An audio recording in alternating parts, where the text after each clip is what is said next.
Voilà, vous admirerez ces conditions de générique. Je ne connais toujours pas le système de fonctionnement des vidéos, mais je vous donne un titre. L'Eucharistie fait de nous le corps du Christ.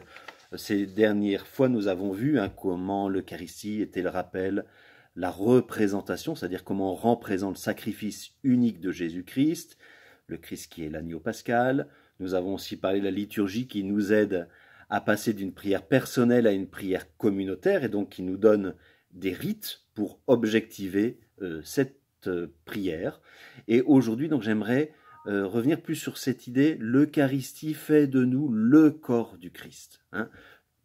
À chaque fois, depuis le début de ces vidéos, on s'est dit quel est l'objectif du sacrement de l'Eucharistie. L'objectif, c'est l'un des objectifs, en tout cas fort, c'est de faire de nous tous le corps du Christ.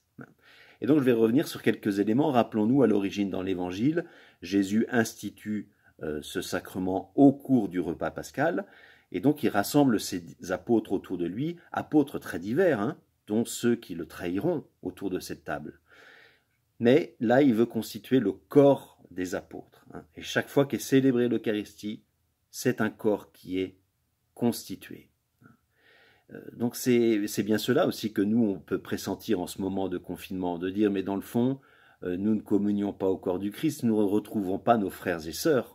Et c'est ça qui nous manque. Et peut-être que ce temps de jeûne eucharistique va faire grandir en nous ce désir de redécouvrir l'Eucharistie comme le sacrement de l'unité. Rappelez-vous, c'est la deuxième orientation synodale de notre évêque. 1. Constitution des petites fraternités locales. 2. Le sacrement de l'Eucharistie comme le sacrement qui fait notre unité entre nous, personnes très différentes. Parce que le Seigneur appelle des disciples très divers pour rejoindre la multitude et pas qu'une seule forme de catho, mais rejoindre la multitude. Alors je m'arrête sur quelques points dans ces 5-6 minutes qui nous rassemblent. Dans la liturgie, pour nous aider à constituer entre nous le corps du Christ, alors il y a les chants. Il ne faut pas oublier le chant d'entrée qui est un moment très important pour constituer un corps. Le fait de chanter ensemble nous constitue déjà comme un corps. En dehors de la liturgie, ça marche aussi dans nos rassemblements familiaux, nos fêtes familiales ou entre amis. Souvent, le chant nous unit. Mais je passe sur cet élément pour venir à ce qu'on appelle dans la liturgie la prière d'épiclèse, c'est-à-dire la prière d'invocation de l'Esprit Saint. Et l'Esprit Saint est invoqué à 2 reprises dans la liturgie eucharistique. Il est invoqué d'abord sur le pain et le vin qui vont devenir le corps et le sang du Christ. Dans une prochaine vidéo, je reviendrai sur cet élément. Et la deuxième épiclèse, deuxième invocation de l'Esprit Saint, elle est après la prière de consécration, et elle demande de faire de chacun de nous le corps du Christ. Je vous relis par exemple ce qui est dit dans la liturgie eucharistique pour la 3e prière eucharistique. Regarde, Seigneur, le sacrifice de ton Église, et daigne y reconnaître celui de ton Fils, qui nous a rétablis dans ton alliance. On en a déjà parlé l'autre fois. Et on ajoute, quand nous serons nourris de son corps et de son sang et remplis de l'Esprit Saint, accorde-nous d'être un seul corps et un seul esprit dans le Christ. Le but de l'Eucharistie, redisons-le, c'est vraiment de faire de nous un corps unique. Donc de faire grandir aussi en nous l'unité. Et il faut bien le reconnaître, c'est très difficile dans nos communautés parce que nous ne nous choisissons pas entre frères et sœurs de communauté. Rappelons-nous, nous sommes le peuple de Dieu. Nous ne sommes pas le peuple de monsieur le curé ou de tel ou tel pape ou de tel ou tel chrétien du quartier. Nous sommes le peuple qui appartient à Dieu. Nous ne nous choisissons pas. Donc pour nous aider à constituer entre nous un corps, le Seigneur se livre dans son Eucharistie.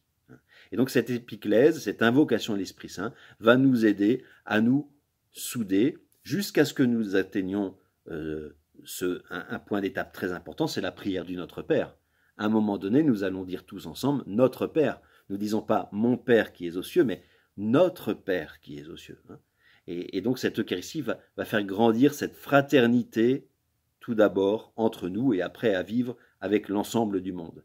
Il est intéressant de voir que dans l'histoire de l'Église et des sacrements en particulier, le Notre Père a toujours eu une place excellente dans la liturgie de l'Eucharistie, au point même que pendant les premiers siècles, dans plusieurs régions, hein, les choses n'étaient pas du tout unifiées à cette époque-là au niveau de la liturgie, dans plusieurs régions, c'était la prière du Notre Père qui était consécratoire.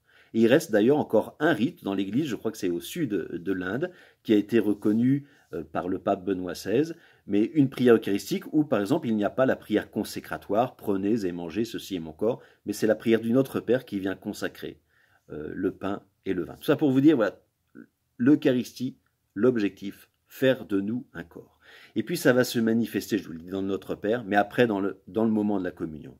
Nous nous déplaçons les uns et les autres, et nous allons tendre nos mains ou communier dans la bouche. Les deux gestes peuvent se faire, et sont tous les deux honorables dans l'Église, mais nous allons recevoir le corps du Christ. C'est ce moment du corps à corps eucharistique, un sommet de la liturgie eucharistique. Et moi, je recommande toujours que nous prenions le temps de nous regarder les uns et les autres aller communier. Je regarde autant mon frère que j'aime et qui va aller communier que celui que je n'aime pas ou que j'aime moins. Mais devant mes yeux, je vois que Dieu se donne de la même manière à celui que j'aime et à celui que je n'aime pas. À celui dans lequel je me reconnais dans sa sensibilité et dans la sensibilité dans laquelle je ne me reconnais pas.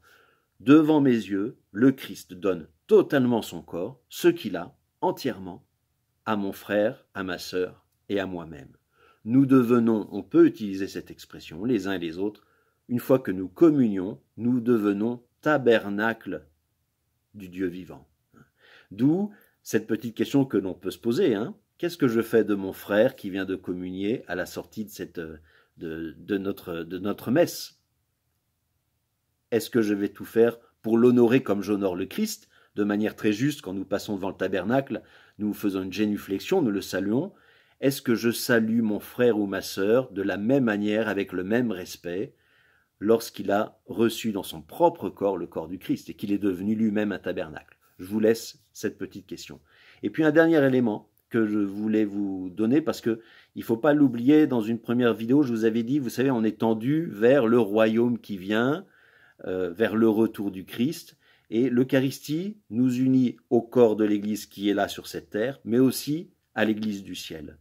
Quand nous mangeons ce pain, lorsque nous recevons le corps du Christ, nous communions à la même réalité que tous les saints qui nous ont devancés dans le royaume, et aussi les membres de nos familles.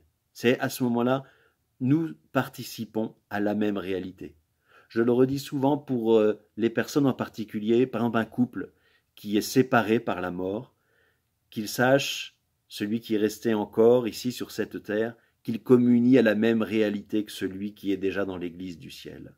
Voilà cette unité par excellence que le Seigneur nous invite, nous propose de vivre dans ce sacrement de l'Eucharistie.